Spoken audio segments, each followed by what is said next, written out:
C'est désormais entré dans les habitudes. Un équipement de protection complet pour éviter toute contamination. Ces canards seront les premiers sortis par Freddy Rivero depuis plus d'1 an. En 2022, la grippe aviaire a laissé ces bâtiments déserts après une euthanasie pour infection et un dépeuplement par précaution. Un traumatisme qu'il peine à dépasser. Nous, on élève les canards pour les mener au bout et quand on nous dit à cette semaine, dans 2 jours, ils ne seront plus là, on les euthanasie, c'est compliqué. Alors c'est pas compliqué tant que les gens sont là, mais 2-3 jours après, on se retrouve tout seul dans l'élevage. Là, c'est compliqué. C'est compliqué pour nous, pour la famille aussi. On ne le voit pas trop, mais moi j'ai des enfants, ils en parlent souvent. Donc là, on essaye de repartir. Non, on va voir, mais on rentre tous les matins avec la peur au ventre, en espérant qu'il n'arrive rien, quoi. Pour la coopérative qui travaille avec une centaine d'éleveurs, les 2 années passées ont été catastrophiques. La production a été divisée de moitié. L'ampleur de la crise a pris tout le monde de court. C'est quelque chose d'inédit qu'on ne connaissait pas dans notre région. Et c'est vrai que c'était un tsunami. Et il a fallu, faire face. Et ce qui fait qu'aujourd'hui, ce satané virus, évolue de jour en jour, toujours plus vite que ce que nous, on avance. Ce qui fait qu'on court toujours après. Donc c'est pour ça qu'à un moment donné, il faut dire stop. La vaccination est prévue pour l'automne, période à risque du passage des oiseaux migrateurs.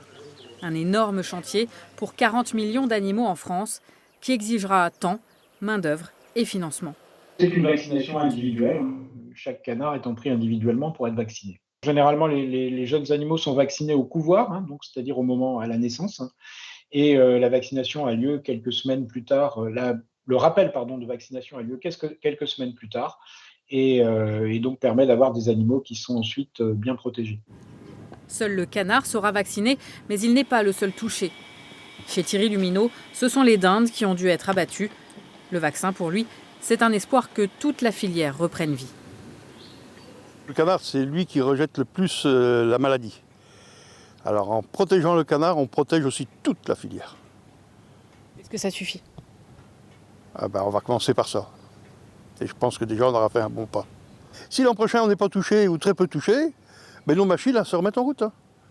C'est tout simple. L'automne, c'est demain. Et les éleveurs attendent de savoir qui va payer, qui va piquer. La vaccination sera-t-elle obligatoire pour tous ? L'élevage de plein air en filière courte s'estime moins touché par le virus et craint de devoir payer pour les autres.